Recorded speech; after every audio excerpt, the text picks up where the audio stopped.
going on, Jerome's? Your Minnesota Fighting Vikings absolutely got it done against the Buffalo Bills on Sunday, but apparently there's a bunch of other teams around the National Football League. Apparently there's other games besides. By the way, I'm not superstitious, but I'm a little stitious. So we have worn this Randy Moss jersey. Fantastic. Mitchell and Ness. Sold on numbers, all that stuff.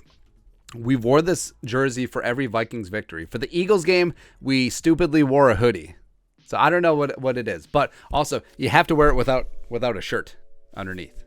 So that's how we're rolling. Anyways, here are 10 things that we learned about the National Football League outside the Vikings in Week 10. So first up, the NFL is unpredictable. And now everyone had expected Atlanta to go into Carolina, put the bang thing on the Panthers. The Panthers have traded everyone. They're rolling over, all that stuff. Also, it seems like Thursday Night Football was 2 months ago. Whatever. But also, Atlanta came out on top of Carolina in that thriller, the whole DJ Moore, whatever game a couple weeks ago. But Carolina came out and they played, man. They absolutely got after it. Donta Foreman, by the way, forgotten running back. He's bounced around the league a bunch of teams. The former Pride of Texas, 31 carries, $130 and a touchdown. Just, it's crazy, man. Also, the Falcons need to think about a quarterback change. I mean, Mariota, he's fine, but he literally does not throw the ball. Like Desmond Ridder would be a better option at this point. Free Kyle Pitts, free Drake London. Even though London had a touchdown this game, just Atlanta could be so much better, man. So much better. Number 2 thing that we learned, Brady now has won in 4 different countries. So he's won in America. He won in England in 2009. He won in Mexico when they played a game down there. And now he's won in Germany. Ole, ole, ole. Where, I mean, the Bucks, I don't know. I can't put my finger on the Bucks team. Now, they do have the inside track. They're leading the NFC South at this point. And you can never count out Tom Brady, as you saw at the end of the Rams game. Plus, he operated extremely well in this game. But I expected more from the Seahawks. They're the upstart team. They had an edge in the NFC West. And Geno and company, they just came out flat. And Geno made a big mistake fumbling inside the red zone against Tampa as well. So, I mean, I get Tampa Bay. They don't wow me, but they still have some of those pieces from that Super Bowl team. Also, how about Julio Jones catching a touchdown? That literally helps no one in fantasy anymore. Next up, thing number 3 that we learned. Tua should be in the MVP race. Even though Tua missed a handful of games in the middle of the season, I mean, you can't deny what he has done. So props to him, props to Mike McDaniel, props to this offense, man. Tyreek Hill and Jalen Waddle just tearing things up. But Tua, 285, casual 3 touchdowns. Dolphins are 7-3, leading the AFC East. So, I mean, yeah, in a year where, well, Mahomes might win. Hurts may win. Josh Allen, it looked like he had a good shot, but stumbled in the Vikings game. Got him. It could be anyone's race. And if Tua plays the rest of the season at this level, it wouldn't shock me at all. And if the Dolphins win the division, it wouldn't shock me at all if he gets into the MVP race. Next up, thing number 4 that we learned, TJ makes the Steelers a completely different team. So the Steelers held serve. They really de-pantsed New Orleans at home. And even though TJ Watt, he only had 4 tackles and no sacks, handful of pressures, he completely changes the complexity of this defense. Alex Highsmith, the pride of Charlotte, opposite of TJ Watt, got himself 2 sacks. So I do think that, I mean, the Steelers, I don't see them getting off the mat. But, I mean, Watt is that guy. Watt is that game-changing edge rusher that completely changes what an offense does against it and completely changes the face of the defense. So, even though they didn't have Minka this game, they still had TJ Watt, and they got things done at home. Next up, thing number 5 that we learned, Chiefs are the best team in the AFC. So, no disrespect to the Bills, but we'll get to them in a sec. But, I mean, the Chiefs, even though the Chiefs are the masters of close games, I mean, this game wasn't really that close, even though, yes, 10 points, whatever. But Mahomes, just a casual 331 and 4 touchdowns. Kadarius Toney getting into the mix. It's depressing. So Kadarius Toney was a first-round pick by the Giants.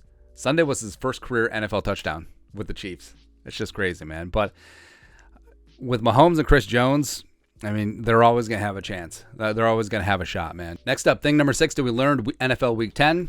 The Giants are #good. Even though, yeah, I mean, you're at home and it was a 1-score game against the Texans. It's I mean, it's tough to win a game in this league, as we've seen with the Vikings. But Saquon, 35 carries, 152 and 1. And Daniel Jones, I mean, respect. He had a 153.3 quarterback rating, completed 13 out of 17 passes, had 2 touchdowns. So, I mean, Daboll is doing the best with what he's got. And the Giants are certainly sporty. I think they're certainly leading now they have a better record than the Cowboys, and they're currently in the 5 spot with the number of wild card seeds. So, I mean, the Giants, I want the Giants to give the Eagles a game. Like, hey, Giants, if you could knock off the Eagles a couple times, I mean, it's a division game. Those games are always tough. It would be nice to make up some ground for that 1 seed in the NFC for the Vikings. Next up, thing number 7 that we learned, the Bills are still really, really good. So even though the Vikings sort of luck box their way into 33 to a 30 win in overtime, but hey, I will take it. I will certainly take it. But Josh Allen is still the freaking truth, man. If that's Josh Allen with an injured elbow, imagine what he can do when he's healthy. So whatever. His elbow's 100%. He's fine. Stephon Diggs still one of the best wide receivers in the National Football League. Respect, and they will be a tough out, especially if and when they get healthy on the defensive side of the ball. So I think that Buffalo is still going to be a force, even though they've had a couple setbacks. They're still right now. They're third in the AFC East. I think they're going to be dangerous, and like no one wants to play them. Like if you're a team that wins their division and you get Buffalo as a wild card in the first round, you excited about that? Nah, man, absolutely not. Next up, thing number 8 that we learned this week: Lions aren't done yet. So while I was watching the Vikings making that miraculous comeback against the Bills, all I saw were highlights about Justin Fields having, 157-yard, 2-touchdown rushing game, and everyone just really going to town, just like, ah. But then you realize that Detroit won. I literally did not realize that the Lions won until I watched the highlights at like 8:30 after the game. Just ridiculous. But I mean, the Lions, they ain't dead yet. I mean, they have 2 division wins in a row. Beat the Packers at home, beat the Bears on the road.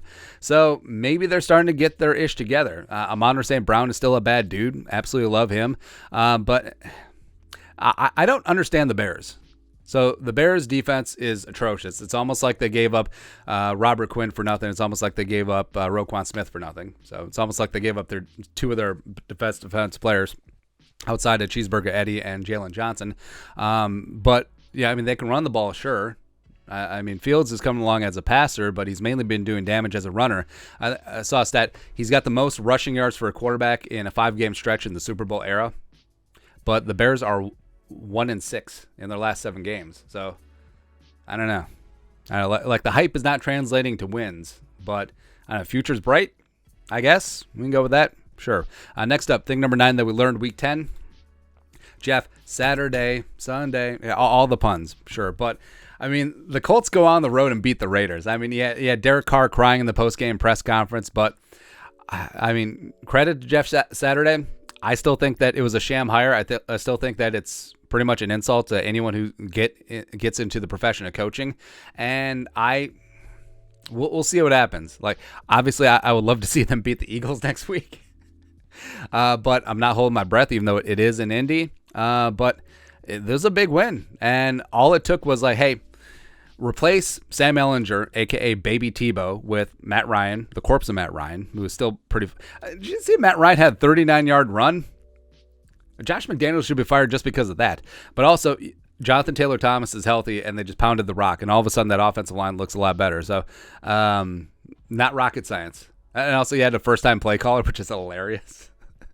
But it's funny. But, I mean, Josh McDaniels is going to get fired. He's going to be a one-and-done. I mean... His tenure with the Raiders is going to make his tenure with the Broncos look like Chuck Noll or Tom Landry. Like, he's going to be gone quick. It's crazy, man. Lastly, Mike McCarthy's still trash. I mean, if Mike McCarthy was this good at helping the Packers win games, he would still be the Packers head coach. But, I mean, Cowboys, what are you doing, baby? I mean, you had a 14-point lead. You had the Packers on the ropes. You had the Packers playing for overtime, and you can't do anything. You can't do You can't get a field goal at the end of regulation. You can't get a field goal in overtime. What the hell's going on? Mike McCarthy was showing it back up to Lambeau in like the Lombardi trench coat. Douche, please. Come on. Also, you know what's even more insulting? So, after the Vikings win, where they moved to 8-1 on the season, Cowboys lost, moved to 6-3 on the season, blew a 14-point lead. Vikings came back from 17 against the Bills in their building, no big deal. But next week, it is Cowboys at Vikings at historic U.S. Bank Stadium. The opening line, the Vikings are 2-point underdogs. 2 at home. So, vacuumed up all those jelly beans, man. That's right. But that's it.